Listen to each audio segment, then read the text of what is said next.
సరే, మనం ప్రారంభించుకుందాం. సమయమైంది. ఆదికాండము 2వ అధ్యాయము 10వ వచనం వరకు నిన్న మనం చూసుకున్నాం. మళ్ళీ 10వ వచనం నుంచి ఒకసారి కంటిన్యూ చేసుకుందాం. మరియు ఆ తోటను తడుపుటకు ఏదెన్లో నుండి ఒక నది బయలుదేరి అక్కడ నుండి చీలిపోయి 4 శాఖలైంది.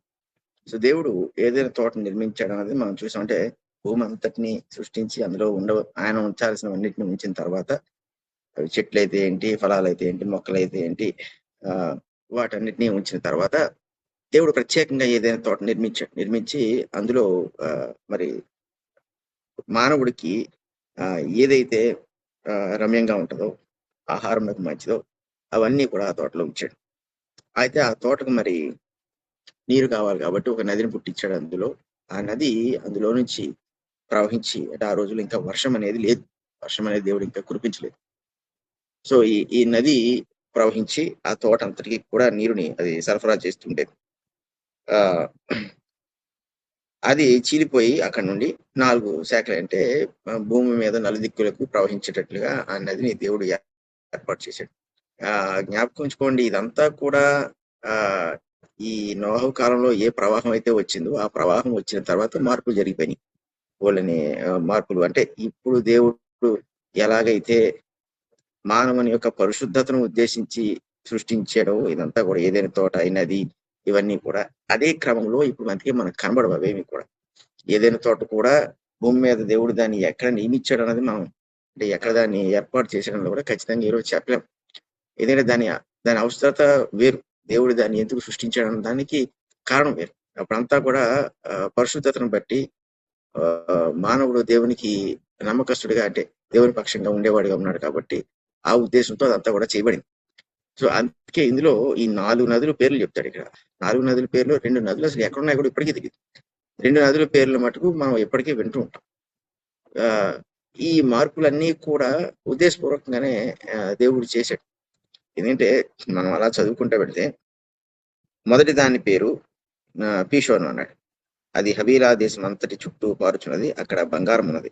ఆ దేశపు బంగారము శ్రేష్టమైనది, అక్కడ బోళమును గోమేధికములను దొరుకును. ఇది అంటే చాలా ఐశ్వర్యవంతమైన ప్రదేశముగా దేవుడు దీన్ని ఏర్పాటు చేశాడు. అంటే ఒకవేళ మనుషుడు పాపం చేసి ఉండకపోతే భవిష్యత్తులో ఈ నదుల వెంట ఏవైతే దేవుడు ఉంచాడో, ఈ ఐశ్వర్యవంతం అనేవి కానండి, అలా మిగిలిన నదుల వెంట మరి దేవుడు ఉంచిన వీటన్నిటి కూడా వేరే రకంగా ఉపయోగించుకునేవాడు మానవుడు.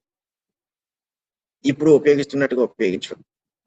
ఇప్పుడంతా కూడా పాపమును బట్టి భూమిని వాడు వినియోగించుకుంటున్నాడు. ఒకవేళ పాపం చేసి ఉండకపోతే అప్పుడు ఎలాంటి పరిస్థితులు ఏర్పడాలి, దానికి తగినట్లుగా దేవుడు వీటిని నిర్మించాడు. సో ఈ ఒక నదిలోంచి 4 శాఖలు వచ్చినప్పుడు అందులో ఒక శాఖ పేరు కిషోర్ అన్నప్పుడు అది ఆ ప్రాంతం చుట్టూ, అక్కడ ఉన్న దేశం చుట్టూ కూడా, ఈ హవీలా అనే దేశం కూడా వాస్తవంగా ఇప్పటికీ ఎవరికి తెలియదు అదేంటో. సో అంటే అన్ని వేల సంవత్సరాల క్రితం వచ్చింది కాబట్టి మనుషుడు పడిపోయిన తర్వాత దేవుడు కొన్ని మార్పులు చేశాడు. అందులో ప్రధానమైన మార్పు ఏంటంటే ఏదైనా తోట భూమి మీద లేకపోవడం. ఇప్పుడు మంచి చెడు వివేచన మంచి చెడ్ల తెలివితేటలు అనుగ్రహించే ఈ వృక్షం ఏదైతే ఉందో ఇంక దాని అవసరం లేదు, ఎందుకంటే మనుషుడికి వచ్చేసింది కాబట్టి. సో ఇంక జీవ వృక్ష చెట్టును కూడా దేవుడు తీసివేశాడు, ఎందుకంటే మనుషుడు పాపం చేసి నిరంతరం జీవించేవాడిగా ప్రయత్నం చేస్తాడు కాబట్టి దాన్ని తీసేశాడు. దాంతో పాటు దేవుడు ప్రత్యేకంగా తన ఇష్టంతో ఏర్పాటు చేసిన ఏదైనా తోటను కూడా దేవుడు తీసేశాడు. అందుకే ఈరోజు మనకు అది కనబడదు.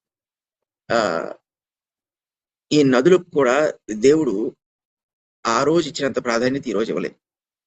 అందుకే ఈ పీషోన్ అనే నది అరేబియా దేశంలో ఉండి ఉండవచ్చు అని ఏదో అంచనా తప్ప ఖచ్చితంగా అది అక్కడే ఉందని చెప్పలేరు. అసలు ఇప్పుడు అది కంటికి కనబడి ఉంటే ఎక్కడో తెలిసిపోయేది. సో అది కంటికి కనబడకుండానే పోయింది. ఈ మొట్టమొదటి నది, దాని వెంట ఉన్న దేవుని యొక్క ఏర్పాట్లు మనం చూస్తే మానవునికి దేవుడు సమృద్ధి కన్నా ఎక్కువగానే ఏర్పాటు చేశాడు. కానీ పాపం వల్ల అదంతా కోల్పోయాడని కూడా మనం చెప్పుకోవచ్చు. తర్వాత 13వ వచనం అన్నాడు, 2వ నది పేరు గీహోను, అది కూషు దేశం అంతటి చుట్టూ పారుచున్నది. 3వ నది పేరు ఇద్దెకులు, అది అషూరు తూర్పు వైపు పారుచున్నది. 4వ నది యూఫ్రటీసు. మరియు సరే, ఈ 4 నదులు ఇప్పుడు ఉన్న నదులు ఏంటంటే యూఫ్రటీసు, తర్వాత హిద్దెకేలు, ఈ రెండే ఉన్నాయి. దీన్ని ఇంగ్లీష్లో టైగ్రిస్, యూఫ్రటీస్ అంటారు. సో ఈ 4 నదుల్లో ఇప్పుడు గీహోన్ అనే నది చూస్తే అది ఆఫ్రికా దేశంలో ఇథియోపియా ప్రాంతంలో ఉండి ఉండొచ్చు అనేది ఒక అంచనా. ఈ అంచనాలతో మనకు సంబంధం లేదు. అవి లేవు కాబట్టి మన వరకు అయితే లేవని అనుకోవాలి. దేవుడు వాటిని ఆ స్తంభింప చేసాడు, వాటికి ఉపయోగం లేకుండా చేశాడు. ఎందుకంటే పీషోనికి ఏంటంటే వ్యాప్తి చెందు అని అర్థం, అంటే వ్యాపించున్నది అని అర్థం. సో నిజంగా పీషోన్ అనే నది ఉండుంటే అది ఎంతవరకు వ్యాపించేది, అది ఎక్కడికి వ్యాపిస్తే అక్కడ దానిలో ఉన్న ఐశ్వర్యం అంతా కూడా వెళ్తుండేది. సో దేవుడు దాన్ని తీసేశాడంటే మనుషుడు ఉచితముగా ఐశ్వర్యవంతుడు అయ్యే అవకాశాన్ని దేవుడు తీసేశాడు. అందుకే పురుషునికి అందుకే శాపం వచ్చింది. నీకు ఉచితంగా ఏమి లేదు వాడికి, పాపం చేసిన తర్వాత మనుషుడు చెమటొడ్చవలసిందే, వాడు కష్టపడవలసిందే. తర్వాత ఈ ఈ రెండో నది దాన్ని మనం తీసుకుంటే గీహోన్ ఉన్నది. అదేంటంటే ఒకసారిగా బయటికి ఒకవేళ ఫోర్స్ తో అంటే బలముతో నీరు చిమ్మితే ఎలాగైతే అది ప్రవహిస్తుందో అటువంటి బలమును ప్రవాహము కలిగినది అని దాని యొక్క అర్థం. అలాగే మూడోది హిద్దెకలు అన్నప్పుడు అది ఒక అంటే వేగవంతమైన బాణం వంటిది. సో అది చాలా ఫోర్స్ తో అది ప్రవహించేది అనమాట. సో అందుకు దానికి ఆ పేరు పెట్టారు. తర్వాత యూఫ్రేటిస్ నది అంటే ఫలవంతమైంది. సో అది ఎక్కడికి పారినా ఆ నది అక్కడ ఆ భూమి ఫలవంతంగా ఉంటుంది. దానికి ఆ యొక్క సామర్థ్యతను దేవుడు ఏర్పాటు చేశాడు. ఈ ఆఖరి రెండే మనం ఈ రోజు చూడగలుగుతాం, ఈ టైగ్రిస్ యూఫ్రేటిస్ అనేది. లేదంటే హిద్దెకిలో అన్నప్పుడు అది ప్రస్తుతం ఇరాక్ దేశం ఏదైతే ఉందో ఆ దేశంలో ఇప్పటికీ కూడా అది పారుతున్నట్టుగా మనం చూడొచ్చు. అలాగే యూఫ్రేటిస్ కూడా మెసొపొటేమియా దేశంలో ఆ ప్రాంతంలో ఇప్పటికీ కూడా అది నిలిచి ఉంది.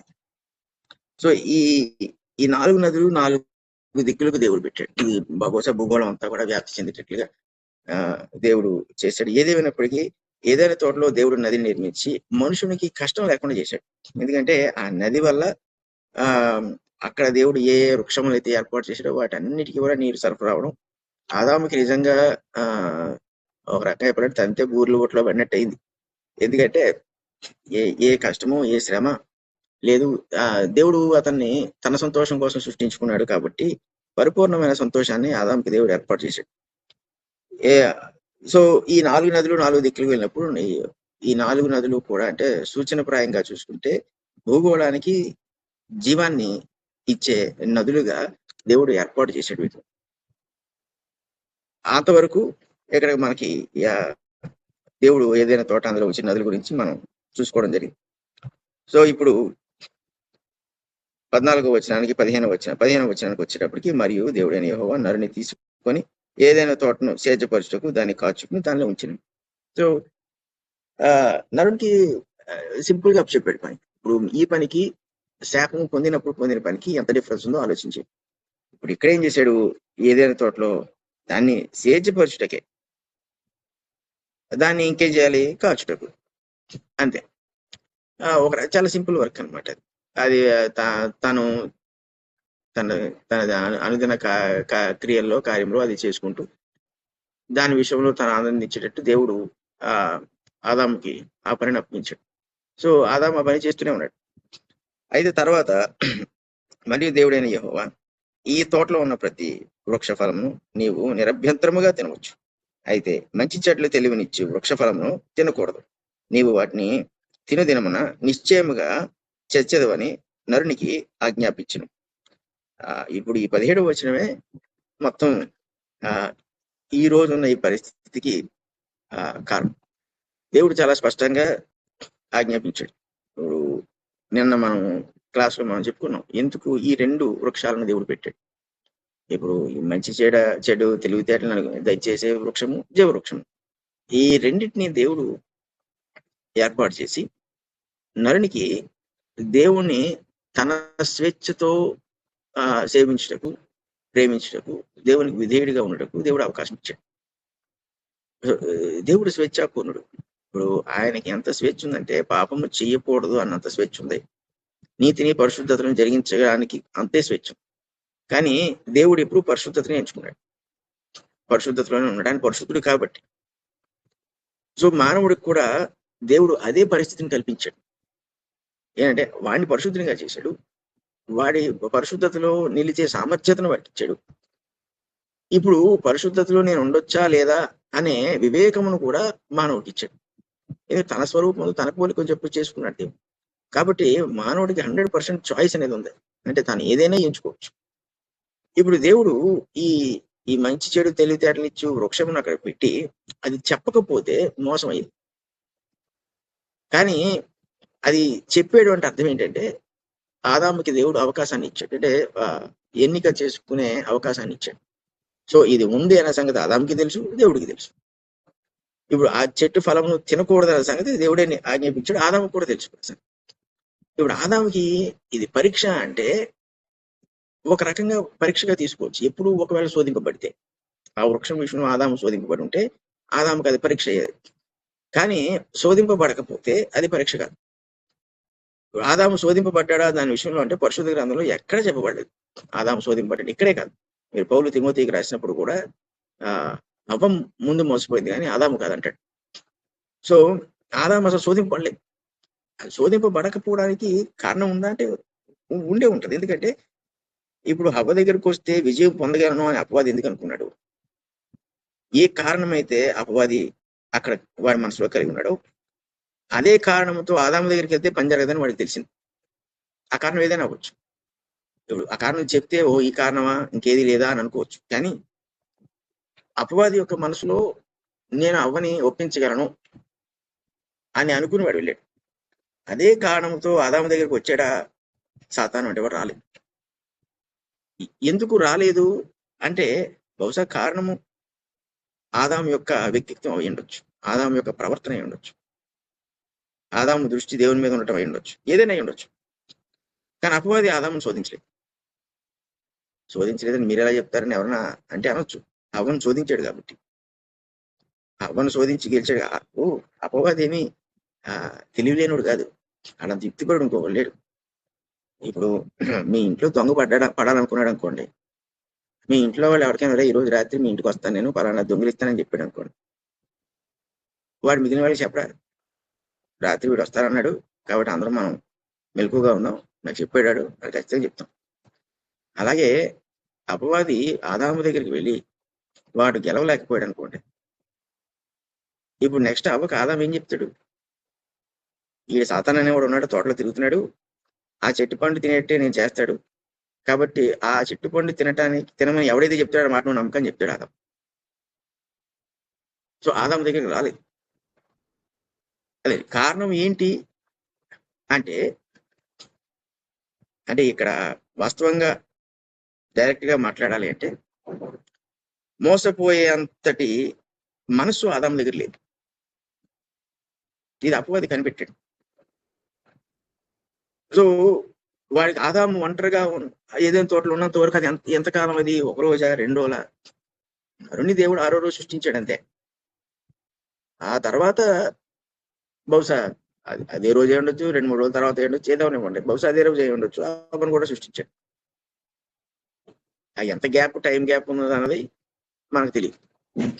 మోస్ట్లీ ఏంటి అంటే బహుశా దేవుడు ఆదాముని 6వ రోజు సృష్టించినప్పుడే అమ్మను కూడా అదే దినాన్ని ఆయన చూచిన దాన్ని బట్టి సృష్టించి ఉండొచ్చు. ఆయనకు అర్థమైన దాన్ని బట్టి, ఆదామును అర్థం చేసుకున్న దాన్ని బట్టి. సో ఇక్కడ మనకి స్పష్టంగా అర్థమవుతుంది అంటే ఆదాంకి ఆజ్ఞ ఇవ్వబడింది, ఈ చెట్టు యొక్క ఫలమును మట్టుకు నువ్వు తినడానికి వీల్లేదు. సో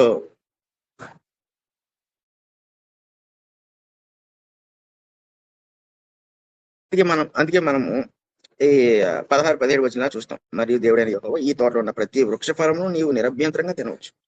అంటే నీకు టైం లేదు దీనికి, ఈ రోజు పొద్దుట సాయంకాలం లేదు, ఏదైనా ఎప్పుడైనా ఎలాగైనా తినవచ్చు. అయితే మంచి చెడ్డల తెలివినిచ్చే వృక్ష ఫలమును తినకూడదు. ఆదాముకు ఆజ్ఞ చాలా స్పష్టంగా అర్థమైంది. ఎందుకు అర్థం చేసుకున్నాడు ఆదాం అంటే దేవుని పోలికలో ఉన్నాడు అతను. కాబట్టి ఆదాంకి ఆజ్ఞ అర్థం చేసుకోవడంలో, దాన్ని జరిగించడంలో ఎటువంటి ఆటంకం లేదు. అంటే అర్థం కాకపోవడం అనేది లేదు, అజ్ఞానం లేదు, నిరక్షరాస్యత అనేది ఇంకా అక్కడ లేదు. 100% ఆజ్ఞను అర్థం చేసుకున్నాడు. నీవు వాటిని తినేదేమో నిశ్చయంగా చచ్చేదవని నరునికి ఆజ్ఞాపించింది. చెప్పేసాడు, నువ్వు తింటే చనిపోతావు. ఇక్కడ ఇప్పుడు చనిపోతే చనిపోలేదు కదా ఆదాం, అదే పెద్ద ఆర్గ్యుమెంట్. ఇప్పుడు సాతానుకున్న ఆర్గ్యుమెంట్ ఏంటంటే నువ్వు చనిపోవు. ఇప్పుడు వాయువును నాసికారంధ్రంలోకి దేవుడు ఊదెను అన్నప్పుడు అక్కడ మనం చెప్పుకున్నాం. జీవవాయువు అన్నప్పుడు నిరంతరము జీవించే సామర్థ్యతను ఆదాముకి ఇచ్చాడు దేవుడు. అంటే ఆదాము ఇంక చనిపోడు. ఒకవేళ అదే స్థితిలో ఉండుంటే ఆదాము చనిపోయే అవకాశం లేదు. ఇప్పుడు పాపం వచ్చిన తర్వాత ఏమైందంటే జీవాన్ని మనం తీసేసాడు, ఆ వాయువుతోనే జీవిస్తున్నాడు అని మనం నిన్న అనుకున్నాం. దానికి ఇప్పుడు ఇంకా కొంచెం దాన్ని క్లియర్ గా చెప్తే అర్థం ఏంటంటే, వాస్తవంగా దేవుడు జీవవాయువుని ఇచ్చినప్పుడు ఆదాముకి ఒకటి ఇవ్వలేదు, అక్కడ జీవములు గల వాయువుని ఇచ్చాడు. సో అంటే అది మనం స్టెప్ బై స్టెప్ రావాలి, దానికి అర్థం చేసుకోవాలి. జీవములు గల వాయువుని ఇచ్చాడు. అక్కడ ఉన్న హెబ్రీ పదం బహువచనంలో వాడాడు దాన్ని. అంటే ఆదాముకి ఇప్పుడు వ్యక్తి ఒకడే, అతనిలో 2 జీవాలు ఉన్నాయి. ఒకటి నరునిగా జీవించడానికి, 2 నిత్యము జీవించడానికి. ఈ 2 జీవములు అతనిలో ఉన్నాయి. అయితే అది ఒకటిగానే అర్థం చేసుకోవాలి. ఎందుకంటే దేవుడు వేరు సమయాల్లో ఇవ్వలేదు, అది ఒకసారి ఇచ్చాడు దాన్ని. సో ఇప్పుడు మనం కొంచెం ఫ్యూచర్కి వెళ్ళిపోతే, పాపం చేసినప్పుడు ఏమైందంటే నిరంతరము జీవించే ఆ జీవమును దేవుడు అతన్ని తీసివేశాడు. సో ఇప్పుడు మానవుడిగా జీవించే ఆ జీవం మాత్రమే అతనిలో ఉంది. అందుకే మరణం అనేది వచ్చింది ఆదాముకి. అంటే దేవుడు అలా ప్లాన్ చేసి అలా సృష్టించాడు మానవుడు. ఇది ఎలా సాధ్యమైందంటే అది దేవుని యొక్క సృష్టి. వాడిలో 2 జీవములు ఉండడం, వాడు పాపం చేయనంత వరకు కూడా ప్రాబ్లం లేదు. 2 జీవంతో నిత్యం జీవించేస్తాడు. పాపం చేస్తే మటుకు ఒక జీవం పోతుంది. కాబట్టి మరణం వస్తుంది దాని స్థానంలో. సో ఆదాము ఈ 2 జీవములు కలిగిన వాడుగా తన జీవితాన్ని ప్రారంభించాడు, ఆజ్ఞను పొందాడు. ఏ ఫలమైనా తినొచ్చు, కానీ ఈ ఫలము మాత్రమే తినకూడదు, తిని రోజు నువ్వు చనిపోతావు నిశ్చయంగా అని చెప్పాడు. అంటే ఏంటంటే దేవునికి ఆదాముకి ఏ జీవమును బట్టి అయితే సంబంధం ఉందో ఆ సంబంధాన్ని దేవుడు తెంచేస్తాడు. ఇప్పుడు ఆదాము నిరంతరము జీవించే భాగ్యాన్ని కోల్పోతాడు ఒకవేళ పాపం చేస్తే. ఆజ్ఞ చాలా స్ట్రిక్ట్. దేవుని చేత సృష్టింపబడినవాడు, దేవుని రూపంలో సృష్టింపబడినవాడు, కానీ ఆదాముకి పరిపూర్ణంగా అర్థమైంది. ఇందులో అసలు ఎంత మాత్రం అనుమానం లేదు. ఇప్పుడు ఎందుకు ఇలా చెప్తున్నానంటే, హవ్వ దగ్గరికి వచ్చేవాడికి ఎందుకు మార్పు జరిగింది అనేది కూడా మనం అర్థం చేసుకునే ప్రయత్నం చేయాలి. సో 18వ వచనం అంటున్నాడు, మరియు దేవుడైన యెహోవా నరుడు ఒంటరిగా ఉండటం మంచిది కాదు, వానికి సాటి అయిన సహాయము వాని కొరకు చేయదని అనుకున్నాను. సో ఇదంతా నా ఒపీనియన్ చెప్తున్నాను ఇక్కడ. ఎందుకంటే దేవుడు 6వ రోజుతో సృష్టి అంతటి సృష్టించేశాడు. 7వ రోజు ఆయన విశ్రాంతి తీసేసుకున్నాడు. కాబట్టి ఇక 8వ రోజు లేదు. కాబట్టి 6వ దినాన్నే అవ్వను కూడా సృష్టించి ఉండాలి దేవుడు. అంటే ఆదామును సృష్టించినప్పుడు దేవుడికి ఒక టైం కావాలా? ఆదాము ఒంటరిగా ఉన్నాడు, దిగులుగా ఉన్నాడు అని అర్థం చేసుకోవడానికి దేవుడికి టైం కావాలి. దేవుడు టైం అవసరం లేదు. ఆయన నరుని కోరుకున్నాడు సృష్టించాలని. ఈ నరుడు ఒంటరిగా ఉండకూడదు అనుకున్నాడు. ఎందుకంటే దేవుడు ఒంటరివాడిగా ఉండలేడు. ఆయన తత్వంలోనే ఒంటరితనం లేదు. ఎందుకంటే ఆయన సర్వశక్తివంతుడు, సర్వజ్ఞుడు, తర్వాత సర్వాంతర్యామి. కాబట్టి ఆయన ఒంటరివాడు కాదు. ఆయన ఒంటరితనం అనేది ఆయన దగ్గరకు రాలేదు. సో ఇప్పుడు దేవుడు ఆదామును చూసినప్పుడు, ఆదాము సృష్టించినప్పుడు ఆదాము ఇలాగ ఉండిపోకూడదు అనేది దేవుని యొక్క ఉద్దేశం. సో ఇప్పుడు ఏదో దేవుడు కొన్నాళ్ళు ఆదామును అబ్జర్వ్ చేసి అయ్యో ఆదాము దిగులుగా ఉన్నాడు అనుకుని అప్పుడు అవనే 10వ రోజు 15వ రోజు సృష్టించినట్టు కాదు. ఆయన ఆలోచనలో, ఆయన సంకల్పంలో చూసినప్పుడు ఆదాము ఎప్పటికైనా సరే ఒంటరిగా ఉండిపోతాడు. అది మంచిది కాదు. అది ఈ రోజు అయితే ఏంటి, 10 సంవత్సరాల తర్వాత ఏంటి, ఒంటరితనం 10 సంవత్సరాల తర్వాత సృష్టించేది ఏదో ఈ రోజే సృష్టిస్తాను. దేవుడు అలాగ ఆలోచన చేశాడు. చాలాసార్లు దేవుడు మనకన్నా ముందే ఆలోచన చేస్తాడు. అందుకే మనం కొన్నిసార్లు ప్రమాదాన్ని మనకు తెలియకుండా తప్పించుకుంటాం. లేకపోతే కొన్నిసార్లు కష్టాలు మనకు తెలియకుండా రావు. అవి దేవుడు వదిలేస్తే మనకు వస్తాయి, కానీ ఆయన తీసేసాడు అన్న సంగతి కొన్నిసార్లు మనకు తెలియదు. కాకపోతే అదేంటంటే దేవుడు మనల్ని అలా కాపాడుకుంటాడన్న మన విశ్వాసం వల్ల వాటిని దేవుడు ఎప్పటికప్పుడు తప్పిస్తుంటాడని మనం నమ్ముతాం.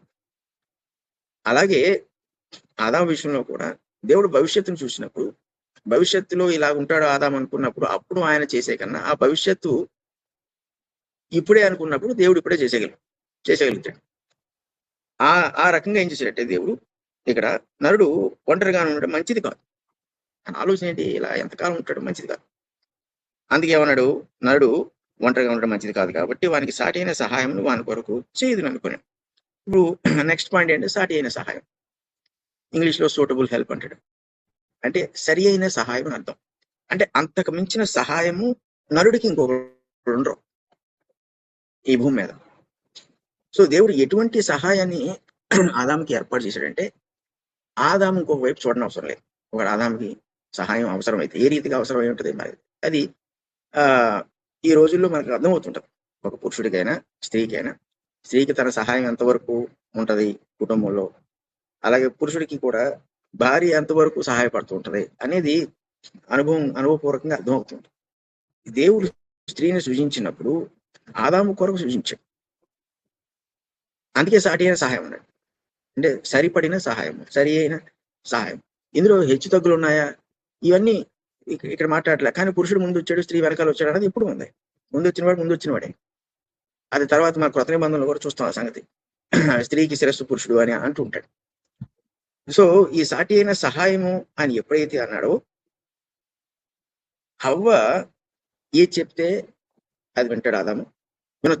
వింటాడు కదా, వినొచ్చు. హవ్వ ఏం చేసినా ఆదాముకి అభ్యంతరం ఉండదు. హవ్వ తను ఒకవేళ ఏదైనా ఆదాము కోరినా ఆదాము ఎట్టి పరిస్థితిలో కాదంట. ఎందుకంటే అంతటి బంధాన్ని వాళ్ళిద్దరి మంది ఉంచాడు. అందుకే పక్కటెంకులను తీశాడు. సో ఆ బంధాన్ని కూడా అలా ఏర్పాటు చేశాడు. ఎందుకు చెప్తున్నానంటే, ఎప్పుడైతే పాపం అనేది వచ్చేసిందో ఆ రోజు నుంచి స్త్రీ పురుషుడికి సాటి అయిన సహాయము కాలేకపోయింది. ఇంకా సాటి అయిన సహాయం కాదు. ఈ సాటి అయిన సహాయం అన్నది ఎప్పుడు అంటే నరుడు పాపం చేయనప్పుడే. పాపము చెయ్యక ముందు స్త్రీని సాటి అయిన సహాయంగా దేవుడు సృష్టించాడు. ఎప్పుడైతే పాపం చేసిందో హవ్వ, ఆ రోజు నుంచి ఈ రోజు వరకు కూడా స్త్రీ పురుషునికి సాటి అయిన సహాయంగా ఉండలేదు. ఆ ఆశీర్వాదం అంటే ఆశీర్వాదం, ధన్యత అయితే ధన్యత, బాధ్యత అయితే బాధ్యత, దాన్ని కోల్పోయింది స్త్రీ. అయితే ఎందుకు ఇలా చెప్తున్నాను, జాగ్రత్తగా వినండి. ఎందుకంటే ఇప్పుడు సాతాను హవ్వను మోసం చేశాడు. పండు తినేసింది. పండు తిన్న తర్వాత ఇప్పుడు ఎవరు ఆధీనంలో ఉంది? హవ్వ సాతాను ఆధీనంలో ఉంది. సాతాను యొక్క యుక్తి చేత హవ్వను నడిపించాడు. ఇప్పుడు ఆదాముకి హవ్వ పట్ల ఉన్న దృష్టి ఏంటి అంటే, హవ్వ ఏం చేసినా రైట్, నాకు అన్యాయం చేయదు. దేవుడు ఇచ్చిన సాటి అయిన సహాయం. తను ఏది చెప్పినా నేను వినొచ్చు, తను ఏది ఇచ్చినా నేను తినొచ్చు. తన మెంటాలిటీ అలా ఉంది, ఆలోచన అలా ఉంది. ఇప్పుడు హవ్వకు ఆల్రెడీ తెలుసు, తన పండు తినేసింది, తన మనసు మారిపోయింది, తన మనసు సాతాను యొక్క ఆధీనంలోకి వెళ్ళిపోయింది, సాతాను నడిపిస్తున్నట్టుగా నడుస్తుంది. ఇప్పుడు సాటి అయిన సహాయముగా ఉన్న హవ్వ ఇవి పండు ఇవ్వాలా ఇవ్వకూడదు ఆదాంకి? ఒకవేళ సాటి అయిన సహాయం అని దేవుడు నిర్ణయించాడు కాబట్టి ఆ నిర్వచనం ప్రకారం పండు ఇవ్వాలా ఇవ్వకూడదా? సాటి అయిన సహాయం అయితే ఇవ్వకూడదు. కానీ సాటి అయిన సహాయం అన్న లక్షణాన్ని కోల్పోయింది హవ్వ. కోల్పోయినట్టు ఆదాంకి తెలియదు. మరి ఇప్పుడు తెలియకుండా తినేసాడు ఆదాం అంటే, ఆ పండు యొక్క లక్షణం అంటే పండు యొక్క రూపము ఆదాంకి తెలుసు, తెలియకేం కాదు. హవ్వ ఇచ్చినప్పుడు తిన్నాడు, కానీ ఆదాము ప్రశ్నించలేదు. ఆ తర్వాత మనం చదువుతున్నట్టంతా మనం మళ్ళీ ఒకసారి చూసుకుంటాం. కానీ సాటి అయిన సహాయముగా స్త్రీ ఈ రోజు ఉండగలదా అంటే ఉండలేదు. నిర్మోహమాటంగా ఉండలేదు. ఎందుకంటే తన సామర్థ్యత కోల్పోయింది. సో ఇప్పుడు అసలు సాటి అయిన సహాయంగా ఉండే అవకాశమే లేదంటే అవకాశం ఉంది, అవకాశం లేకుండా లేదు. అందుకే మీకు సాటి అయిన సహాయంగా ఉన్న స్త్రీలు ఎవరైనా ఉన్నారంటే పరిశుద్ధ గ్రంథంలో బోల్డ్ మంది ఉన్నారు. కానీ వాళ్ళందరూ విశ్వాసం వల్ల నీతిమంతులుగా తీర్చబడిన స్త్రీలు. సో ఈ రోజుల్లో ఏ స్త్రీ అయినా భర్తకి సాటి అయిన సహాయంగా ఉండాలి అంటే ఆ భర్త ఆ భార్య విషయంలో పూర్తి నమ్మకంతో ఉండాలన్నా, తను ఏది చెప్పినా అది రైట్ అని నమ్మాలన్నా, తను ఏం చేసినా అందులో దోషం ఉండదు అని నమ్మాలన్నా, ఒక రకంగా సామెతలు 31 అధ్యాయం మీరు చదివేసి ఉంటారు, బట్ లేదంటే చదవండి ఇంకోసారి. ఆ రకంగా ఉండే స్త్రీ ఉంటే ఆమె ఈ రోజు సాటి అయిన సహాయంగా ఉండగలదు. తిరిగి ఆ పరిశుద్ధతను సంపాదించుకుంటేనే తప్ప స్త్రీ సాటి అయిన సహాయంగా ఉండలేదు. ఈ రోజు పెళ్లిళ్ళు చేసేటప్పుడు చాలా మంది సాటి అయిన సహాయంగా దేవుడు నియమించాడు స్త్రీని చెప్పుకెళ్ళిపోతారు. కానీ ఆ సాటి అయిన సహాయానికి ఈ రోజు వాల్యూ లేదు. స్త్రీ ఏదైనా తోటలోనే దాన్ని కొట్టివేసింది. అందుకే మీరు ఒక రూతుని తీసుకోండి, ఒక ఎస్తేరుని తీసుకోండి, లేకపోతే ఒక మిరియాను తీసుకోండి, ఒక శారాను కూడా తీసుకోండి, అయితే హన్నాను తీసుకోండి. ఇలా మీరు ఎంతమంది తీసుకున్నారు? ఆఖరికి మరియా, యేసుప్రభుని కన్న తల్లి మరియా, వీళ్ళందరినీ తీసుకోండి. వీళ్ళందరూ సాటి అయిన సహాయంగా ఉన్నారంటే ఉన్నారు. దేనివల్ల ఉన్నారంటే దేవుడు మళ్ళీ వారిని దర్శించి విశ్వాసము ద్వారా వాళ్ళ నీతిమంతురాలుగా తీర్చిదిద్దాడు కాబట్టి సాటి అయిన సహాయంగా ఉండగలిగారు. ఈరోజు ఈ ఆలోచన చాలా మందికి ఉండదు. ఎందుకంటే భార్య అనగానే సాటి అయిన సహాయం వేసుకుంటాడు భర్త, భార్య కూడా అలా వేసుకుంటారు. కానీ నిజముగా సాటి అయిన సహాయం అంటే ఎలా ఉండాలి? దేవుడు ఏ పాపము లేకుండా ఎలాగైతే హవ్వను సృష్టించాడో ఆ స్థితికి వెళ్ళిపోవాలి. కాబట్టి క్రీస్తు వచ్చే వరకు కూడా దేవుని యందు విశ్వాసం వల్ల నీతిమంతురాలుగా తీర్చబడిన వాళ్ళు, క్రీస్తు వచ్చిన తర్వాత ఆయన రక్తము చేత కడిగి పవిత్రపరచబడుతున్న స్త్రీలు, క్రీస్తుని అనుసరిస్తున్న వాళ్ళు, క్రీస్తుని మాత్రమే ప్రధానంగా ప్రేమిస్తున్న వాళ్ళు, భర్తను కూడా రెండో స్థానంలో పెట్టవలసిందే ఆ విషయానికి వస్తే, అంటే ప్రభుని ప్రేమించే విషయానికి వస్తే. అలాంటి స్త్రీలు సాటి అయిన సహాయం ఉండగలరు. అంటే ఏదైతే స్వాభావికంగా దేవుడు హవ్వకి ఇచ్చాడో అది స్త్రీలలో స్వాభావికంగా, అంటే సహజంగా ఈ రోజుల్లో ఉండదు, ఉండే అవకాశం లేదు. వీళ్ళు మళ్ళీ దాన్ని సంపాదించుకోవాలంటే దేవుడే వాళ్ళకి సంపాదించి పెట్టాలి. సో ఎంత నష్టం చేకూరించండి. ఈరోజు చాలా విషయాల్లో అంటే స్త్రీల హక్కులని అవని ఇవని బోల్మని మాట్లాడుతుంటారు. దానికి కారణం ఏంటి? అదే స్త్రీలను తక్కువగా చూస్తున్నారు అనే సందర్భాలు చాలా మనకు కనబడుతుంటాయి. దానికి కారణం ఏంటి? పాపం. ఏమి కాదు, వాళ్ళు విశ్వాసం ద్వారా నీతిపోతే వాళ్ళు దేవుడు వాడు మొట్టమొదటిలో హవ్వకి ఏ స్థానాన్ని అయితే ఇచ్చాడో, ఏ సహజత్వాన్ని ఇచ్చాడో ఆ సహజత్వాన్ని కూడా వచ్చేస్తారు. మీకు అంతే రూతు అంత గొప్ప సాక్ష్యాన్ని పొందింది, యేసుక్రీస్తు వంశావళిలో ఉంది. అంతెందుకు రహాబు అనే వేశ్య వృత్తిపరంగా చూసుకుంటే ఆమె చాలా చెడ్డ సాక్ష్యం, కానీ విశ్వాసం బట్టి చూసుకుంటే దేవుని పక్షంగా ఉన్నది. ఆ విశ్వాసం బట్టి ఆమె అపరాధాన్ని విడిచిపెట్టింది, విశ్వాసం వల్ల నీతిమంతురాలుగా అయిపోయింది. దేవుడు ఏ రీతిగా అయితే హవ్వను మొదట్లో సృష్టించాడో ఆ స్థాయికి వచ్చేసింది. సో ఆటోమేటిక్ గా వివాహం చేసుకుంటే స్త్రీ పురుషునికి సాటి అయిన సహాయం అయిపోద్ది. ఎంత పరిశుద్ధ వివాహం అని మనం నొక్కి చెప్పిన స్టేజ్ల మీద సాటి అయిన సహాయం అయిపోద్ది అంటే జరగదు. ఆ స్త్రీ విశ్వాసం వల్ల నీతిమంతురాలుగా తీర్చబడకపోతే ఆమెకి ప్రధానమైన ప్రేమ యేసుక్రీస్తు కాకపోతే ఆమె ఆ కుటుంబానికి మేలు చేయలేదు. ఆమె ఎప్పుడూ కూడా తన స్వార్థం కోసం ఎంతో కొంత ప్రయత్నం చేస్తుంది. ఖచ్చితంగా. అంటే అందరు మనుషులు ఎలా ప్రవర్తిస్తారు, పురుషుడు ఎలా ప్రవర్తిస్తాడు, అంటే రక్షణ లేని పురుషుడు ఎలా ప్రవర్తిస్తాడు, ఆ స్త్రీ కూడా అలాగే ప్రవర్తిస్తాడు. సో ఆదాము లాంటి వ్యక్తి ఎవరైనా ఉంటే ఆదాము కూడా అపరాధం చేశాడు. ఆదాముకి తెలిసి చేశాడు అంటే ఆదాముకి తెలిసే చేశాడు, తెలియకుండా ఏం చేయలేదు. ఎందుకంటే దేవుడు స్పష్టంగా చూపించాడు ఆ చెట్టుని, ఆ చెట్టు ఫలం మటుకు తినకో అన్నాడు. ఆ చెట్టు రూపం ఏంటో దాని ఫలం ఏంటో ఆదాము తెలుసు. కానీ ఎలాగైతే హవ్వ మోసపోయిందో అపవాది చేతిలో, అదే అపవాది హవ్వలో పనిచేయడం వల్ల ఆదాము మోసపోయాడు. సో అందుకే అందరికన్నా ఎక్కువ శిక్ష ఎవరికి పడిందంటే అపవాదికి పడింది. ఎందుకంటే వాడు ఒక రాయితో ఇద్దరిని కొట్టేశాడు, మోసం చేశాడు ఇద్దరిని. సో ఇప్పుడు మనము భక్తిపరంగా విశ్వాసపరంగా ఆలోచన చేస్తే పురుషుడికి దేవుడిచ్చిన బాధ్యత ఎప్పుడూ కూడా పురుషుడు విస్మరించకూడదు, ఒక కుటుంబాన్ని తీసుకుంటే. అలాగే స్త్రీ కూడా తన స్వాభావికంగానే సాటి అయిన సహాయకురాలను అనుకోకూడదు. తన విశ్వాసం వల్ల నీతిమంతురాలుగా తీర్చబడితేనే తను నిజముగా సాటి అయిన సహాయకురాలుగా ఉండటాన్ని తనే చూస్తుంది, ఎవరు ఆమె చెప్పక్కర్లేదు. ఆమె ఎలాగా చేయగలదో ఇంకొక నేర్పించక్కర్లేదు.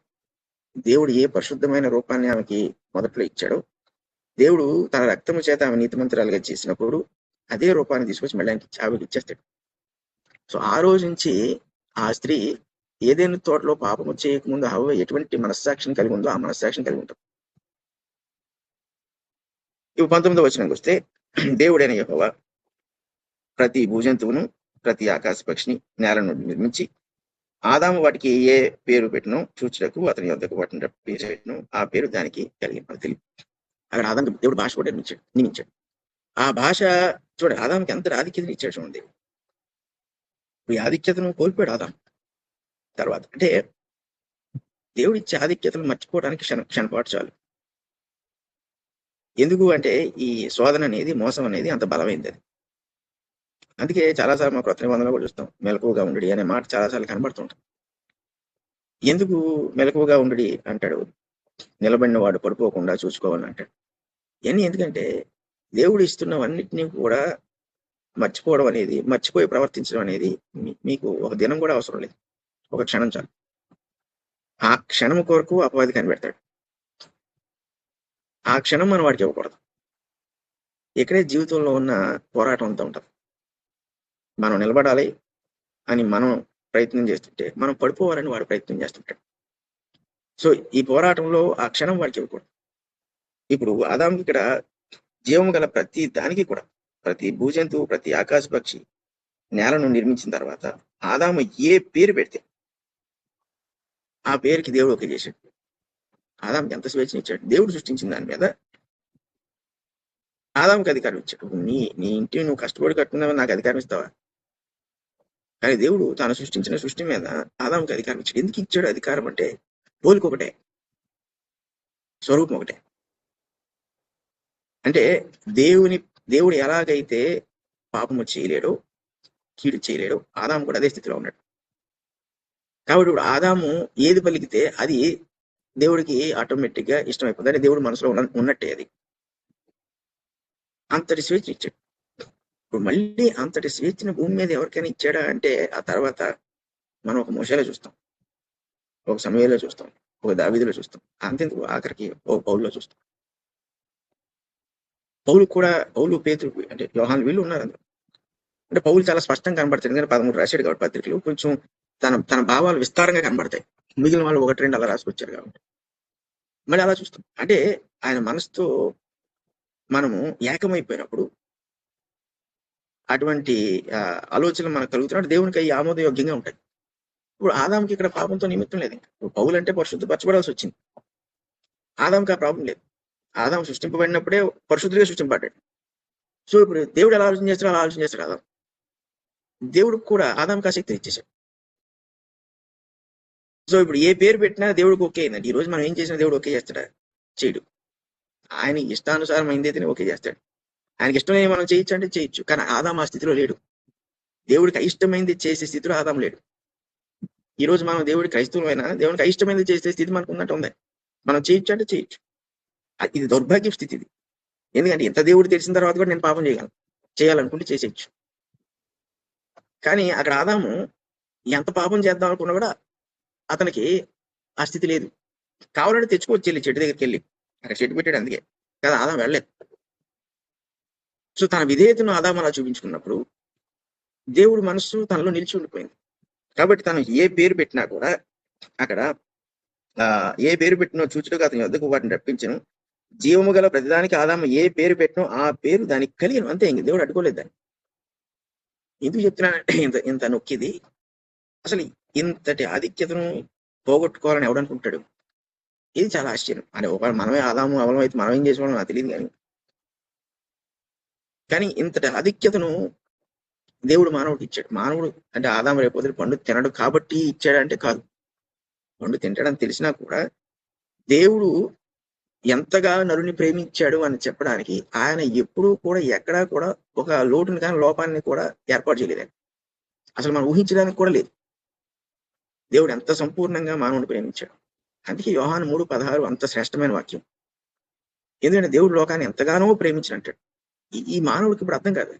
భూమి మీద ఉన్న మనిషికి దేవుడు ఇప్పుడు ప్రస్తుతం అంటే పాపం తర్వాత వచ్చిన వాళ్ళకి దేవుడు ఎంతగానో ప్రేమించును అన్న వాక్యము అర్థం చేసుకోవడం మానవుడికి చాలా కష్టం. కానీ మీరు ఏదో తోటకు వచ్చి ఈ వచనం చదివారు అనుకోండి, దేవుడు ఆదాముని ఎంత ప్రేమించాడు, ఎంతటి స్వేచ్ఛనిచ్చాడు, అది స్పష్టంగా కంటికి కనబడుతుంది. సో ఇంత ప్రేమను ముందుగా దేవుడు చూపించాడు కాబట్టి ఆదాము చేసిన అపరాధము అంత ఘోరమైంది అయ్యింది. అందుకే అపవాదిని అంత కఠినంగా శిక్షించాడు దేవుడు. ఆదాముని ఒక రకంగా చెప్పాలంటే ఆదాము అవ్వాలని సాధారణంగానే శిక్షించాడు. ఎందుకంటే ఆ 2 విషయాల్లో తప్ప మిగిలిన ఆధిక్యతలు ఏవి తీసేయలేదు స్త్రీ పురుషులకి. 20వ వచనం అంటున్నాడు, అప్పుడు ఆదాము సమస్త పశువులకును ఆకాశ పక్షులకును సమస్త భూజంతులకును పేర్లు పెట్టాను. ఆయనను ఆదామునకు సాటి అయిన సహాయము అతనికి లేకపోయాను. ఇవన్నీ చేస్తున్నాడు దేవుడు మనసు మట్టి కథ ఉంది.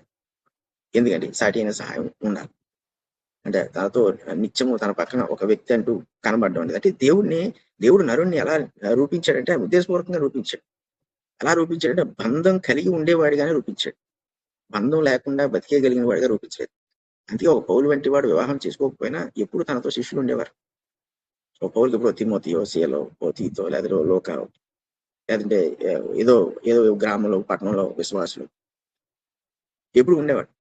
అంటే మనుషుడు బంధము అనేది లేకుండా రూపింపబడినవాడు కాదు. అందుకే కుటుంబం అనేది దేవునికి చాలా ప్రాముఖ్యమైనది. చాలా మంది కుటుంబానికి వాల్యూ ఎవరు అంటే అలవాటైపోయిన తర్వాత అది సాధారణమైనది అనుకుంటారు. కానీ అది పగిలిపోయింది అనుకోండి, అప్పుడు దాని వేదన తెలుస్తుంది. అది పగలకుండా చూసుకోవడం గొప్ప సంగతి. కుటుంబాన్ని దేవుడు ఎందుకు ఏర్పాటు చేశాడు? ఆదాము అవ్వను కుటుంబంగా చేశాడు. ఎందుకు సాటి అయిన సహాయం ఆదాముకు ఉండాలి, ఒంటరితనం ఉండకూడదు అనుకుంటే ఆదాముని దేవుడు ఒంటరిగా ఉండేటట్లుగా నిర్మించలేదు. ఇది అటువంటి మనస్సు కానీ అటువంటి హృదయాన్ని కానీ ఆదాముకి దేవుడు నిర్మించలేదు. ఎందుకంటే దేవుడే అటువంటి వాడు కాడు. దేవుడు అసలు దేవుని యొక్క పరలోక రాజ్యంలో ఏమేమి ఉన్నాయో మన ప్రకటనలో కనబడతాయి. దేవుడు ఎప్పుడు నిత్యము ఆయన చుట్టూ ఉండేవాళ్ళు ఉన్నారు. ముఖ్యంగా తండ్రి కుమారు పరిశుద్ధాత్మ యొక్క బంధం ఎంత గొప్పదో చూడండి. ఆయన కూడా బంధాన్ని కలిగి ఉన్నాడు. కాబట్టి ఆదాముకి బంధాన్ని కలిగి జీవించేవాడిగా చూపించాడు. అందుకే సేద్యపరచమైన తోటలో పెట్టాడు, అవన్నీ చూసుకోమన్నాడు, కాచుకోమన్నాడు, ఏదో పశువులకి జంతువులన్నిటి పేర్లు పెట్టమన్నాడు, అన్ని ఆధిక్యతలు ఇచ్చాడు. కానీ దేవుని మనసులో ఏముందంటే తనకి ఒక సాటి అయిన సహాయం ఉండాలి అనేది మటుకు ఆయన అలాగే సృష్టించాడు. ఆదాముని ఇంకొక వ్యక్తితో ముడిపడి ఉండేటట్లుగానే సృష్టించాడు. సరే, మనకు సమయం ఏంది, మళ్ళీ రేపు కొనసాగించుకుందాం. ప్రార్థన చేసుకుందాం. పరిశుద్ధ తండ్రి, ప్రేమ కలిగిన దేవ, మీ మహా గొప్ప ప్రేమను బట్టి మీకు వేలాది స్తుతులు స్తోత్రాలు. ఏ ప్రేమతో మీరు మానవుని సృజించారో ఆ ప్రేమను ఈ రోజు మేమంతా పొందినట్లు మళ్ళీ మీ కుమారుని ద్వారా మమ్మల్ని మీతో ఏకం చేసుకున్నందుకు మీ కృతజ్ఞతలు చెల్లిస్తున్నాం. ఆయన మరి ఈ కార్యమంతటినీ కూడా మేము అలక్ష్యం చేయకున్నట్లు, మర్చిపోకున్నట్లు, మా హృదయంలో నీ ప్రేమ ఎప్పుడూ కూడా పొంగిపోయినట్లు సహాయం చేయమని మీ కృపను తోడును మాతో ఉంచమని యేసు పరిశుద్ధ నామమున నడుచున్నాం తండ్రి. ఆమేన్. అందరికీ వందనాలు.